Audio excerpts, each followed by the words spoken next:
Everyone, welcome back to my YouTube channel. I am Kavya. ಇವತ್ತು ಪಾಪುಗೆ vaccination ಹೋಗ್ತಾ ಇದ್ವಿ. ವ್ಯಾಕ್ಸಿನೇಷನ್ ಹಾಕಿಸ್ಕೊಂಬರೋಣ, ಒನ್ ಇಯರ್ ವ್ಯಾಕ್ಸಿನೇಷನ್ ಅಂತ ಹೇಳ್ಬಿಟ್ಟು. ಸೊ ಅದಕ್ಕೆ ರೆಡಿ ಆಗ್ತಾ ಇದ್ದೀನಿ. ಫಸ್ಟು ಮಾಯ್ಶ್ಚರೈಸರ್ ಹಚ್ಕೊತಿದ್ದೀನಿ. ಇದು ಮಿನಿಮಲಿಸ್ಟ್ ಮಾಯ್ಶ್ಚರೈಸರ್ ತೊಗೊಂಡಿದ್ದೆ, ಅದನ್ನೇ ಯೂಸ್ ಮಾಡ್ತಾ ಇದ್ದೀನಿ. ಇವಾಗ 3:45ಗೆ ಅಪಾಯಿಂಟ್ಮೆಂಟ್ ಇದ್ದಿದ್ದು, ಆಲ್ರೆಡಿ 3:45 ಆಗಿದೆ ಚಿನ್ನಮ್ಮ. ಇದು ಟ್ರೈಪೋಡ್ನ ಕೆಳಗಡೆ ಇಟ್ಟರೆ ಟ್ರೈಪೋಡ್ನ ಇಟ್ಕೊಳಕ್ ಬರ್ತಲ್ಲ, ಅದಕ್ಕೆ ಮೇಲ್ಗಡೆ ಇಟ್ಕೊಂಡು ಮಾಡ್ತಾ ಇದೀವಿ. ಲೈಟಿಂಗ್ ಸರಿ ಇಲ್ಲ, ಲೈಟ್ ಇರೋ ಕಡೆ ಇಡಕ್ ಹೋದ್ರೆ ಟ್ರೈಪೋಡ್ನ ಎತ್ತಿರ್ತಾ ಇದ್ದಾರೆ. ಸನ್ಸ್ಕ್ರೀನ್ ಅಷ್ಟೇ ಮಿನಿಮಲಿಸ್ಟೇ ತಗೊಂಡಿದ್ದೆ. ಸ್ವಲ್ಪ ಇದು ಸಾಫ್ಟ್ ಇದೆ, ಬಟ್ ಹಚ್ಚಿದಾಗ ಒಂದು ಸ್ವಲ್ಪ ಶೆಕೆ ಅನ್ಸುತ್ತೆ.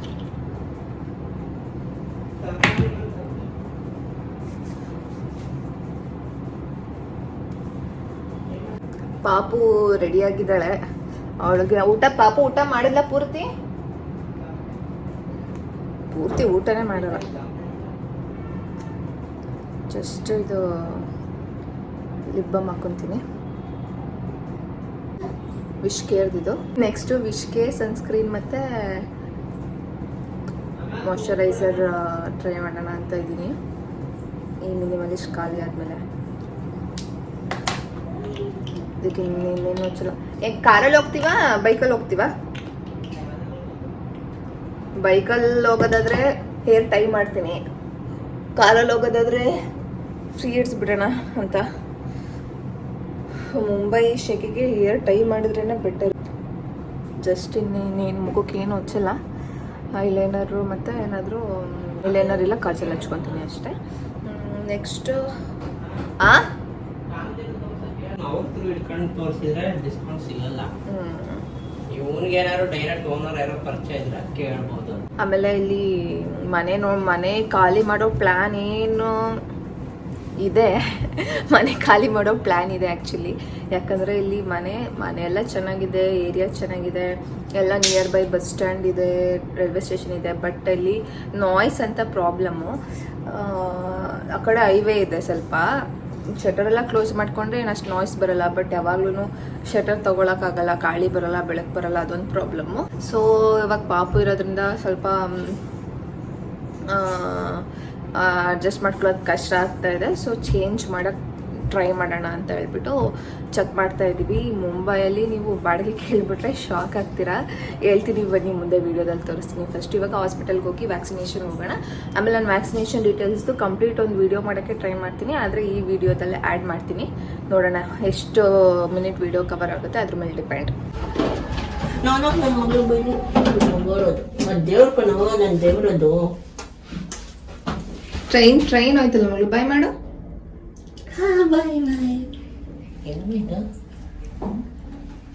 ಬಾಯ್ ತೊಳ್ಕೊಂಡಿಲ್ವಾ ನೀನು? ಊಟ ಮಾಡಿ ಊಟನೇ ಮಾಡಿಲ್ಲ, ಇನ್ನೆಲ್ಲಿ ಬಾಯಿ ತೊಳೆಯುತ್ತೆ. ಅಮ್ಮ ಕಾರಲ್ಲಿ ನಿಮ್ದು ಎಲ್ಲಿ ಕಾರ್? ಬೇಬಿ ಹಗ್ಗಲ್ಲಿ ತೊಗೊಂಡಿದ್ದು ಶೂ ಅಲ್ಲ, ಸ್ಲಿಪ್ಪರು. ಅಂದರೆ ಸ್ವಲ್ಪ ಇವಾಗ ಅವಳದು ಪುಟಾಣಿ ಕಾಲಲ್ವಾ, ಬಲ್ಕ್ ಆಗಿರೋದು ಬೇಡ ಅಂದ್ಬಿಟ್ಟು ಲೈಟ್ ವೆಯ್ಟ್ ಥರದ್ದು ಆರ್ಡರ್ ಮಾಡಿದ್ದೆ. ಸೋಲು ಕೂಡ ಸ್ವಲ್ಪ ತೆಳು ಚಿಕ್ಕದಾಗಿರುತ್ತೆ ಸೋಲು. ಯಾಕಂದರೆ ಅವಳು ಇವಾಗ ನಾವೇನು ನಡೆಸೋದಕ್ಕೂ ಹೋಗಲ್ವಲ್ಲ ಜಾಸ್ತಿ, ಅದಕ್ಕೆ ಈ ಥರದ್ದು ಆರ್ಡರ್ ಮಾಡಿದ್ದೆ. ಎಷ್ಟು ಟೈಮ್? 4:05. ಡಾಕ್ಟ್ರು ಸಿಗಲಿಲ್ಲ ಅಂದರೆ ಬಂದರೆ ನಾನೇ ಚೀಯ ಮಾಡ್ತೀನಿ, ಆಯಿತಾ? ಹಾಸ್ಪಿಟಲಿಂದ ಕಾಲ್ ಮಾಡಿದ್ರು. ಒಳ್ಳೊಂದೇನೋ ಹೊಸ ಅಂಗಡಿ ಮಾಡಿದ್ದಾರೆ, ಬರ್ತಾ ಇದ್ದೀರಾ ಅಂತ. ಏನಿಲ್ಲಿ ನಿಯರ್ ಬೈ ಅಷ್ಟೇ, ಒಂದು 5-10 ಮಿನಿಟ್ಸಲ್ಲೆಲ್ಲ ಹಾಸ್ಪಿಟಲ್ ರೀಚ್ ಆಗಿಬಿಡ್ತೀವಿ. ಸೊ ಅದಕ್ಕೆ ಸ್ಕೂಲಿಗೆ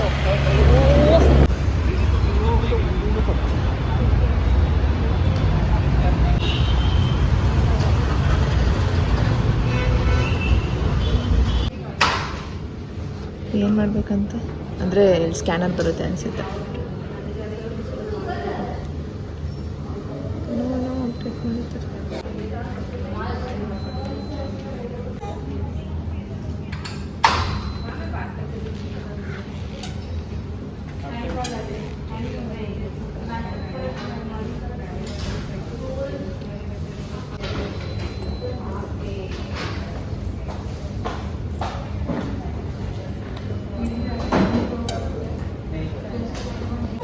ಲಾಸ್ಟ್ 9 ಮಂತ್ ಇದ್ದಾಗಲ್ವ ಬಂದಿದ್ದು ನಾವು. ಎಲ್ಲ ಚೇಂಜ್ ಮಾಡಿಬಿಟ್ಟು ಸೋಫಾ ಎಲ್ಲ ಚೇಂಜ್ ಮಾಡಿದ್ದಾರೆ ಆಲ್ರೆಡಿ. ಡಾಕ್ಟರು ಇಲ್ಲ. ಡಾಕ್ಟರ್ ಯಾಕಿಲ್ಲ ಕೃಷ್ಣ ಮೇಡಮ್ ಅಂತ.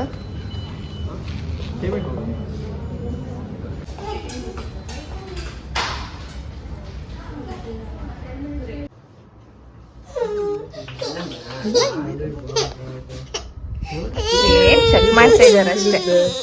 ಡಾಕ್ಟರ್ ಅಂಕಲ್ ಯಾಕಮ್ಮ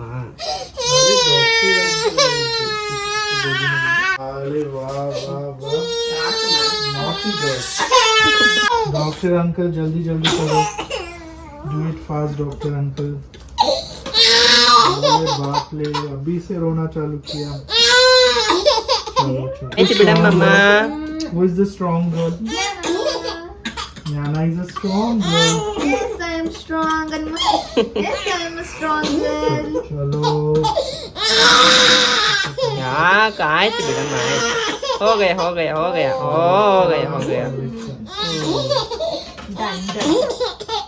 चलो चलो चलो. किसने किया? डॉक्टर अंकल ने परेशान किया. चलो चलो चलो, डॉक्टर अंकल ने परेशान किया. ಎಷ್ಟಾಯ್ತು ವ್ಯಾಕ್ಸಿನೇಷನ್ ಈ ಸಲ? ಗೊತ್ತಿಲ್ಲ. ಅಲ್ಲಿ ನೋಡಿ ಓಪನ್ ಮಾಡಿ. ಬಿಲ್ ಕೊಟ್ಟಿಲ್ವಾ? ಏನು ಕನ್ಸಲ್ಟೇಷನ್ ಫೀಸ್ ಕಮ್ಮಿ ಮಾಡಿದ್ದಾರಾ? 900. ಬಟ್ ಚೆನ್ನಾಗಿ ಹೇಳಿದ್ರು ಅವರು ಡೀಟೇಲ್ ಆಗಿ. ವ್ಯಾಕ್ಸಿನೇಷನ್ ಎಲ್ಲ ಎಕ್ಸ್ಪ್ಲೈನ್ ಮಾಡಿದ್ರು ಅಲ್ವಾ?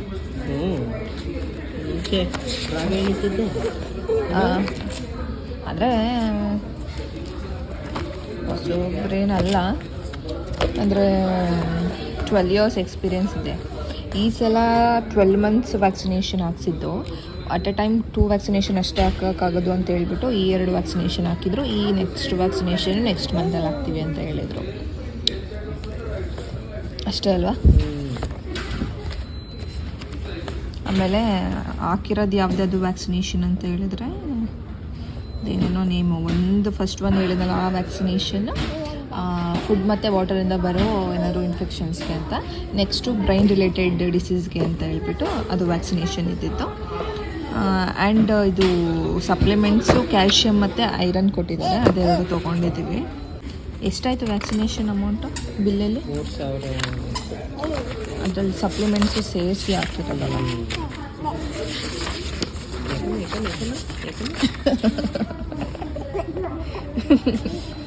ಆಡೋದು ನೋಡು. ಟೋಟಲ್ 3457 ಆಗಿದೆ. ಅದರಲ್ಲಿ ವ್ಯಾಕ್ಸಿನೇಷನ್ ಯಾವುದು ಜಾಸ್ತಿ ದುಡ್ಡು ಯಾವುದಿರುತ್ತೆ ಅದು ವ್ಯಾಕ್ಸಿನೇಷನು. ಇದೆರಡು ಅಲ್ಲ, ಒಂದು 3000 ಚೇಂಜ್ ಆಗಿದೆ ವ್ಯಾಕ್ಸಿನೇಷನ್ಗೆ. ನಾನು ಆ ವ್ಯಾಕ್ಸಿನೇಷನ್ ಕೊಡ್ಸ್ಕೊಂಬಂದು ಹೆಂಗೆ ಆಟ ಆಡ್ತಾ ಇದ್ದಾಳೆ. ಕೊಡು ಮಗಳು, ಫೈಲ್ ಕೊಡಮ್ಮ. ಫೈಲ್ ಕೊಡಮ್ಮ. ಏನು ಫೈಲ್ ಕೊಡಮ್ಮ, ಫೈಲ್ ಕೊಡು.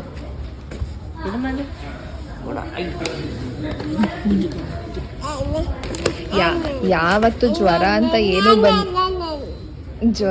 ಯಾವತ್ತೂ ಬಂದಿಲ್ಲ. ಈ ಸಲ ಜ್ವರ ಬರುತ್ತಾ ಮಗಳು? ಇಲ್ವಾ? ಜ್ವರ ಬರುತ್ತೆ ಇಲ್ಲ ಅನ್ನೋದಕ್ಕೊಂದು ಪ್ಯಾರಾಸಿಟಮಲ್ ಕೊಟ್ಟಿರ್ತಾರೆ ಜ್ವರ ಬಂದರೆ ಹಾಕೋದಕ್ಕೆ ಅಂತ. ನಾವು ಯಾವ ಸಲನೂ ಹಾಕಿಲ್ಲ. ಈ ಸಲನೂ ಬರುತ್ತೋ ಬರೋಲ್ಲ ಗೊತ್ತಿಲ್ಲ. ಆದರೆ ಏನಾದ್ರು ಸ್ವಲ್ಪ ಅವಳು ಅನ್ಕಂಫರ್ಟಬಲ್ ಫೀಲ್ ಮಾಡಿದ್ರೆ ಜ್ವರ ಬಂದರೆ ಹಾಕಿ ಅಂತ ಕೊಟ್ಟಿರ್ತಾರೆ. ಕೇಳಿದೆ ಡಾಕ್ಟರ್ಗೆ, ಇದು ಕೌ ಮಿಲ್ಕ್ ಕೊಡ್ಬೋದಾ ಅಂತ ಹೇಳ್ಬಿಟ್ಟು. ಸೊ ಕೊಡ್ಬೋದು, ಇವಾಗ ಸ್ವಲ್ಪ ಇಂಟ್ರೊಡ್ಯೂಸ್ ಮಾಡಿ ರಿಯಾಕ್ಟ್ ಆಗುತ್ತಾ ನೋಡಿ ಅಂತ ಕೇಳಿದ್ರು. ಇಲ್ಲಿ ಡೈರಿ ಹಾಲು ಕೊಡ್ಬೋದಾ ಅಂತ ಕೇಳಿದ್ವಿ. ಸೊ ಏನೋ ಪ್ಯಾಶ್ಚರೈಸೇಷನ್ ಆಗಿರೋದು ಕೊಡ್ಬೋದು. ಅಡಲ್ಟ್ರೇಟ್ ಮಾಡಿರ್ತಾರೆ, ಬಟ್ ಪ್ಯಾಶ್ಚರೈಸ್ ಆಗಿರುತ್ತಲ್ಲ, ಏನು ಪ್ರಾಬ್ಲಮ್. ಅದೇ ಅಡಲ್ಟ್ರೇಷನ್ ಇದ್ರೂ ಪ್ಯಾಶ್ಚರೈಸೇಷನ್ ಆಗಿರುತ್ತೆ, ಅದರಿಂದ ಏನೂ ಪ್ರಾಬ್ಲಮ್ ಇಲ್ಲ ಅಂತ ಹೇಳಿದ್ರು. ನೋಡೋಣ ಯಾವಾಗಲಿಂದ ಸ್ಟಾರ್ಟ್ ಮಾಡೋದು ಅಂತ ಹೇಳ್ಬಿಟ್ಟು. ತಗೊಂತಿರೋದು ಆ್ಯಕ್ಟಿಂಗ್ ಹೋಗಮ್ಮ. ಡಾಕ್ಟ್ರಿಗೆ ಬಾಯ್ ಮಾಡಬೇಡ, ಡಾಕ್ಟರ್ಗೆ ಬಾಯ್ ಮಾಡ. ಡಾಕ್ಟರ್ ಜ್ಞಾನ ಗುಡ್ ನೇಮ್ ಅಂತ ಹೇಳ್ತಾ ಇರೋ ಡಾಕ್ಟರ್. ನಡೀರಿ ಹೋಗೋಣ, ವಾಕ್ ಮಾಡಿ ಬನ್ನಿ, ನಡೀರಿ ಹೋಗೋಣ. ಬಾ, ನಾವು ಹೋಗ್ತೀವಿ, ಬಾಯ್. ಇಲ್ಲೊಂದು ಇನ್ಸ್ಟಿಟ್ಯೂಟ್ ಇದೆ, ನಾವು ಬಂದಾಗಲೆಲ್ಲ ಏನಾದ್ರು ಇವೆಂಟ್ ಆಗ್ತಿರುತ್ತೆ, ಎಲ್ಲ ಮಿಂಚ್ತಾ ಇರ್ತಾರೆ ಸ್ಟೂಡೆಂಟ್ಸಿಗೆ. ಪ್ರೀವಿಯಸ್ ಇದ್ದಿದ್ದ ಡಾಕ್ಟರ್ ಕೂಡ ಚೆನ್ನಾಗಿ ಹೇಳ್ತಾ ಇದ್ರು, ಎಲ್ಲ ಏನಾದ್ರು ಕ್ವಶನ್ಸ್ ಇದ್ರೆ ಕೇಳಿ ಅಂತ ಹೇಳ್ತಾ ಇದ್ರು. ಚೆನ್ನಾಗಿ ಹೇಳುತ್ತೆ ಎಲ್ರಿಗೂ. ಅವರೇ ಚೆನ್ನಾಗಿ ಹೇಳಿದ್ರಂತೆ. ಎಲ್ಲ ಕೇಳಿದ್ರು. ರಿಪೀಟೆಡ್ ಏನಾದ್ರು ಕ್ವಶನ್ಸ್ ಇದೆಯಾ ಕೇಳಿ, ಏನಾದ್ರು ಡೌಟ್ಸ್ ಇದೆಯಾ ಕೇಳ್ತಾ ಇದ್ರು ಡಾಕ್ಟರ್. ಚೆನ್ನಾಗಿ ಹೇಳಿದ್ರು ಎಲ್ಲನೂ. ನಮ್ಮದು ಇನ್ನೇನು ಡೌಟ್ಸ್ ಇರಲಿಲ್ಲ ಈ ಸಲ. ಇನ್ನು ಊಟ ಎಲ್ಲ ನೀವೇನು ತಿಂತೀರಾ ಅದನ್ನೇ ತಿನ್ನಿಸಿ, ಇನ್ನೇನು ಪ್ರಾಬ್ಲಮ್ ಇಲ್ಲ. ಸ್ವಲ್ಪ ಸ್ಪೈಸ್ ಕಮ್ಮಿ ಇರಬೇಕು ಅಷ್ಟೇ ಅಲ್ವಾ ಹೇಳಿದ್ದು. ಸ್ಪೈಸ್ ಕಮ್ಮಿ ಇರೋ ತಿನ್ನಿಸಿ ಅಷ್ಟೇ. ಅದು ಬಿಟ್ಟರೆ ನೀವು ಏನು ತಿನ್ನಿಸ್ತೀರೋ ಅದನ್ನೇ ತಿನ್ನಿಸಿ ಅಂತ ಹೇಳಿದರು. ಗಾಡಿ ಎಲ್ಲ ಹಾಕ್ಬಿಟ್ಟಿದ್ದಾರೆ ಇವಾಗ. ಗಾಡಿ ಬ್ರೋಕರಿಗೆ ಕಾಲ್ ಮಾಡಿ. ಡಾಕ್ಟರ್ ಅಂಕಲ್ ಮೇಲೆ ಸಿಟ್ ಮಾಡ್ಕೊಂಡಿದ್ರ ಬಂಗಾರ ನೀವು? ಡಾಕ್ಟರ್ ಅಂಕಲ್ ಮೇಲೆ ಕೋಪ ಬಂದಿತ್ತ ನಿಮಗೆ?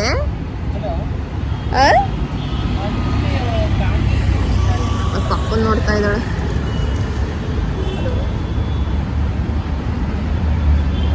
ಬ್ರೋಕರ್ ನಾವು ಇವಾಗಿರೋ ಮನೆಗೆ ಕೊಡ್ಸಿರೋದು, ಇವ್ರ ಹತ್ರನೇ ಬಂದಿದ್ದು. ಇದು ಕಾಮಧೇನು, ಇದು ಟ್ರೈ ಸಿಟಿ. ಇದೊಂದು ಬಿಲ್ಡಿಂಗ್, ಇದೊಂದು ಬಿಲ್ಡಿಂಗ್. ಇದು ಟ್ರೈ ಸಿಟಿ ಅಂತ ಮುಂಚೆನೇ ಬಂದು ನೋಡ್ಕೊಂಡು ಹೋಗಿದ್ವಿ ಆಲ್ರೆಡಿ. ಇದು ಇನ್ನೂ ಕನ್ಸ್ಟ್ರಕ್ಷನ್ ಸ್ಟೇಜಲ್ಲಿ ಇತ್ತು ಪಕ್ಕದ ಅಪಾರ್ಟ್ಮೆಂಟ್. ಆಗಲೇ ಎಷ್ಟೊಂದು ಕನ್ಸ್ಟ್ರಕ್ಟ್ ಆಗೋಗಿದೆಯಲ್ಲ. ಇನ್ನೂ ಎಷ್ಟು ವರ್ಷ ಬೇಕಂತ ಹೇಳಿದ್ರು ಇದಕ್ಕೆ? ಅಲ್ಲ ಅಂತ ಸ್ವಲ್ಪ ವರ್ಷ ಬೇಕು ಅಂತ ಹೇಳಿದ್ರು. ಆಗಲೇ ಕನ್ಸ್ಟ್ರಕ್ಟ್ ಆಗೋಗಿದೆ. ಅಂದರೆ ಈ ಟ್ರೈ ಸಿಟಿ ಮುಂಚೆನೇ ಬಂದ್ಬಿಟ್ಟು ನೋಡಿದ್ವಿ ನಾವು. ಅಂದರೆ ಇಲ್ಲಿ ಏನು ಎಲ್ಲ ಚೆನ್ನಾಗಿದೆ, ಆದರೆ ಯುಟಿಲಿಟಿ ಏರಿಯಾನೂ ಇಲ್ಲ, ಬಾಲ್ಕನಿನೂ ಇಲ್ಲ. ಸೊ ಅದಕ್ಕೇ ಇದೇನು ಲಿಸ್ಟಲ್ಲಿ ಇಟ್ಕೊಂಡಿರಲಿಲ್ಲ. ಈ 2 ಬಿಲ್ಡಿಂಗು ನಮ್ಮ ಮನೆಯಿಂದ ಕಾಣಿಸುತ್ತೆ ಯಾವಾಗಲೂ. ಯೂಶ್ವಲಿ ನನಗೆ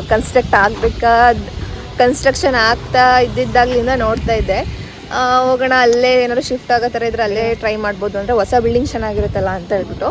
ಇವಾಗ ಬ್ರೋಕರ್ ಟ್ರೈ ಸಿಟಿಗೆ ಕರ್ಕೊಂಬಂದಿದ್ದಾರೆ, ಇನ್ನೊಂದು ಫ್ಲ್ಯಾಟ್ ತೋರಿಸ್ತೀನಿ ಅಂತ ಹೇಳ್ಬಿಟ್ಟು. ನೋಡೋಣ ಸುಮ್ಮನೆ ಬಂದಿದ್ದೀವಿ. ಇಲ್ಲಾಂದರೆ ಎಲ್ಲ ಫ್ಲ್ಯಾಟ್ಗಳಲ್ಲೂ ಬಾಲ್ಕನಿ ಮತ್ತು ಯುಟಿಲಿಟಿ ಏರಿಯಾ ಕೊಟ್ಟಿಲ್ಲ ಬಿಲ್ಡರು. ಇವ್ರು ತೋರಿಸೋ ಫ್ಲ್ಯಾಟ್ ಯಾವ ಥರ ಇದೆ ಅಂತ ಚೆಕ್ ಮಾಡೋಣ ಅಂತ ಬಂದಿದ್ದೀವಿ ಅಷ್ಟೇ. ನಾನು ಏನೇ ಮಾತಾಡಿದ್ರು ಅವ್ರಿಗೇನು ಅರ್ಥ ಆಗಲ್ಲ. ನಾನು ಏನಾದ್ರು ಮಾತಾಡ್ಕೋಬೋದು. ಎಂಟ್ರೆನ್ಸ್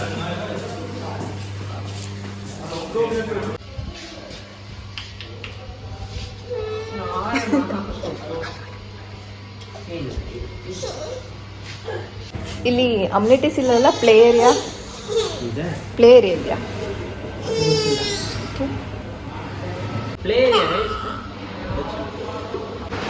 ಏನಾದರೂ ರೆಡಿಯಾಗಿ ಎಲ್ಲಾದರೂ ಹೋಗ್ಬೇಕು ಅಂದಾಗ ಫೋಟೋ ಗೀಟೋ ತಗೊಳಕ್ಕೆ ಚೆನ್ನಾಗಿದೆ ಅಲ್ವಾ? ಬ್ಯಾಕ್ಗ್ರೌಂಡು ಇದು. ಇಲ್ಲೂ ಬ್ಯಾಕ್ಗ್ರೌಂಡ್ ಕೊಟ್ಟಿದ್ದಾರೆ, ಇದು ಕೊಟ್ಟಿದ್ದಾರೆ. ಫೋಟೋ ಎಲ್ಲ ತೊಗೊಳಕ್ಕೆ, ವಿಡಿಯೋ ಮಾಡೋದಕ್ಕೆಲ್ಲ ಚೆನ್ನಾಗಿರುತ್ತೆ. ಇನ್ನೂ ಬಟ್ ಎಲ್ಲ ಇದು ಏನಂತಾರೆ, 3 days later ಎಲ್ಲ ಫ್ಲ್ಯಾಟ್ಸು ಆಕ್ಯುಪೈಡ್ ಆಗಿದೆ ಅಂತ. ಎಷ್ಟು ಎಲ್ಲ ಆಗಿರುತ್ತೆ ಅಲ್ಲ, ಇನ್ನು ಅಂದರೆ ಆಕ್ಯುಪೈಡ್ ಆಗಿರ್ಬೋದು ಅನ್ಸುತ್ತೆ. ಸ್ವಲ್ಪ ಇದ್ದಾರೆ, ಯಾಕಂದರೆ ಲೈಟ್ಸ್ ಆನ್ ಆಗಿರುತ್ತಲ್ಲ ರಾತ್ರಿ ಹೊತ್ತು. ಇನ್ನೂ ಸ್ವಲ್ಪ ಏನು ಚಿಕ್ಕ ಪುಟ್ಟ ಕನ್ಸ್ಟ್ರಕ್ಷನ್ಸ್ ಇರುತ್ತೆ, ಅದೆಲ್ಲ ವರ್ಕಿಂಗ್ ಆಗ್ತಾ ಇದೆ. ಫಸ್ಟು ಕಾಮಧೇನು ಪೊಸೆಷನ್ಗೆ ಸ್ಟಾರ್ಟ್ ಮಾಡಿದಲ್ವ ಕಾಮಧೇನು, ಆಮೇಲೆ ಟ್ರೈ ಸಿಟಿ ಶುರು ಮಾಡಿರೋದು. ಕಾಮಧೇನು ಆಲ್ಮೋಸ್ಟ್ ಫುಲ್ಫಿಲ್ ಆಗಿದೆ ಅನಿಸುತ್ತೆ. ಇದು ಟ್ರೈ ಸಿಟಿನೂ ತುಂಬ ಖಾಲಿ ಇರ್ಬೋದು. ಬಟ್ ಇಲ್ಲಿ ಏನು ಮೇಯ್ನ್ ಪ್ರಾಬ್ಲಮ್ ಅಂತ ಅಂದರೆ ಯುಟಿಲಿಟಿ ಏರಿಯಾ ಇಲ್ಲ, ಬಾಲ್ಕನಿ ಇಲ್ಲ. ಬಟ್ ಆಮೇಲೆ 2 BHK ಫ್ಲ್ಯಾಟ್ಸ್ ಕೂಡ ತುಂಬ ಚಿಕ್ಕದಿದೆ ಅಲ್ವಾ?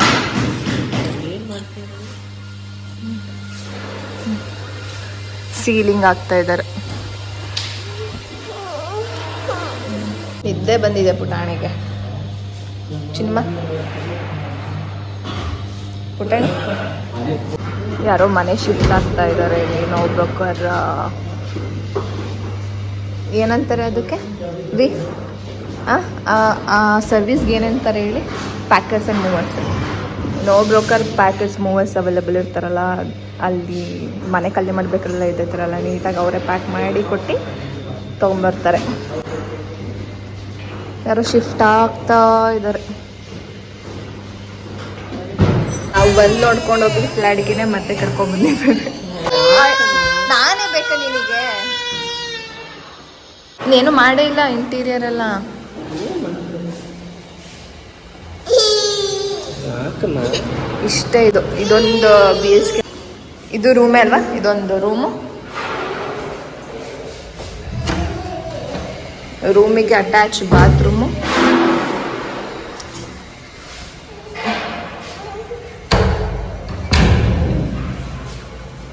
ಬಾಲ್ಕನಿ ಇಲ್ಲ, ಕಾಮ್ದೇನು ಬಿಲ್ಡಿಂಗ್ ಅದೇ ಪಕ್ಕದ್ದು, ಅದರಲ್ಲಿ ಚೆನ್ನಾಗಿ ಕೊಟ್ಟಿದ್ದಾರೆ ಬಾಲ್ಕನಿ ಎಲ್ಲ.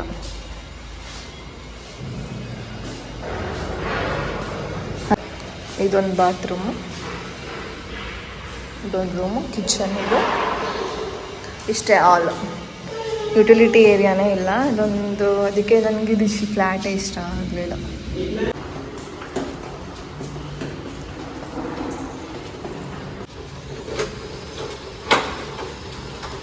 ಈ ಕಡೆ ಸೈಡ್ ಫ್ಲ್ಯಾಟ್ ಸ್ವಲ್ಪ ದೊಡ್ಡದಾಗಿದೆ.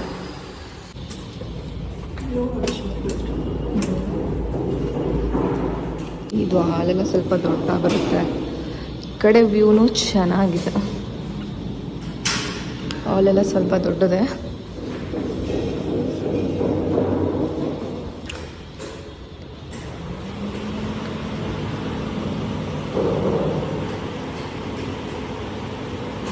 ಇಂಟೀರಿಯರ್ ಎಲ್ಲ ರೆಡಿ ಮಾಡಿದ್ದಾರೆ. Kitchen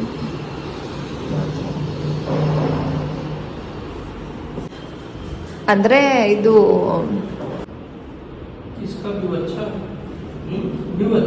view ಅಚ್ಚಾ. ಮೇಲ್ಗಡೆ ಕಬೋರ್ಡ್ಸ್ ಏನೂ ಕೊಟ್ಟಿಲ್ಲ, ಬರೀ ಕೆಳಗಡೆ ಅಷ್ಟೇ. ಚಿಮ್ನಿನೂ ಕೊಟ್ಟಿಲ್ಲ.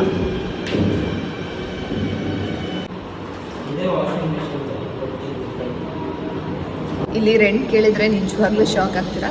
ಶಾಕ್ ಆದರೂ ಆಗ್ಬೋದು, ಆಗದೇನೆ ಇರ್ಬೋದು. ಇಲ್ಲಿ ಎಷ್ಟಂತೆ ರೆಂಟು? ಹೇಳಿಲ್ಲ, 61,000 ಇದೆ. 60+ ಇರುತ್ತೆ ರೆಂಟು.